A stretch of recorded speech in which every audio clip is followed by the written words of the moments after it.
Hey everybody, welcome to All There Is. I'm your host, Kelly Bargabas. Thanks for joining me this week and for tuning in. I've been doing quite a few episodes lately on aging and getting older and losing our youth, and it's just my current mood, so thanks for hanging in there with me. I know it's a universal thing that we all will have to grapple with at some point, and we all do it in our own ways. I'm getting near the end of this series, so don't worry. I'm going to move on and talk about some other things, but I wanted to share a piece today that I wrote in 2011, and I remember that because I actually wrote this piece for a specific person.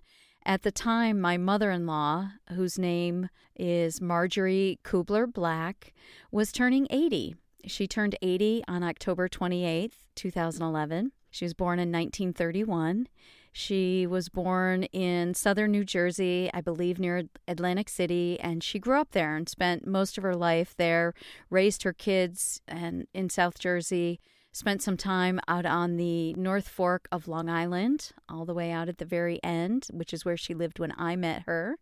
And then she moved to Delaware when her husband died, and she spent the rest of her years in Delaware and loved it there, and that's where I really spent a lot of time with her and vacationing and going to the beach. And the last couple of years of her life, she did move to Florida into an assisted living and moved to be close to her daughter. And she has passed on out of this life a couple of years ago.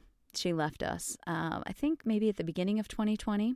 And hasn't been in my life in the last 7 or 8 years after my divorce, but she was my mother-in-law for about 25 years.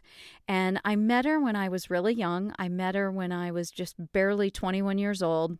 And she was like no one I had ever met before. She was a powerful, strong, independent woman. And she was a complicated woman. Like all of us, she had many strengths and she had many things that people loved about her, and she had things that, were challenging. But she was a force to be reckoned with, for sure. And she taught me so many things about life and opened my eyes. I was just such a young, innocent, I think, back then, and really hadn't seen too much of the world yet.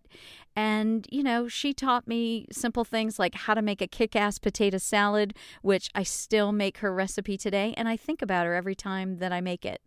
And she could be really silly and love to laugh and have a good time and make corny jokes. And she loved to tease people, and she loved practical jokes. And she loved the beach. My love for the beach really developed because of her. She had to live near the water. And so visiting her, I spent a lot of time at the beach and near the ocean. She taught me a lot about that life and crabbing and, just so much that I can't even put into words. She was just a special force in my life, and somebody that, even though due to circumstances, our relationship ended, I guess, for lack of a better way to describe it. You all know what I mean. That's part of the collateral damage of divorce is you lose your extended family in a lot of cases. And so that was unfortunate. At any rate, I wrote this piece for her. And it was her birthday present. I read it to her at her 80th birthday. I think she loved it. I think she loved it at the time.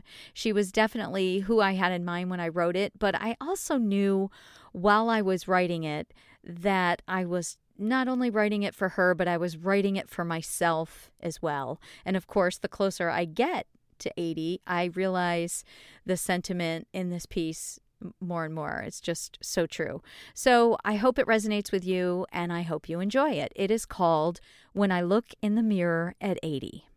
When I look in the mirror at 80, I will see an alabaster crown adorning my head, each strand representing a birth, a death, a victory, a loss, a year of life, the passage of time. In the tired gray eyes, I will see a reflection of every orange and gold sunset I have witnessed. I will see the bright pink azaleas of my home state and the dark green trees that I've been able to watch grow from a seedling. I will hear my laugh in each chiseled line and consider the grief I have survived. When I look down at my brown-spotted hands with purple veins, I will feel the soft coat of an animal they nursed back to life. I will taste the sweet flesh of a tomato from the garden I planted and tended with those hands. I will recite the letters they've written and finger the countless buttons they've sewn. I will be amazed that although they look worn, they are as strong as they ever were. I will look down at my breasts and see my babies cradled there as they suckle life from me. I will see the faces of women who have lost them and be grateful they are still part of me. And although they are retreating further and further away from me, they still make me feel like a woman. I will look down at my round belly and see it bulging with the life I once carried inside me. I will remember the pleasantness of a full stomach, enjoying a hearty meal with people I love, and be glad for temporal earthly pleasures.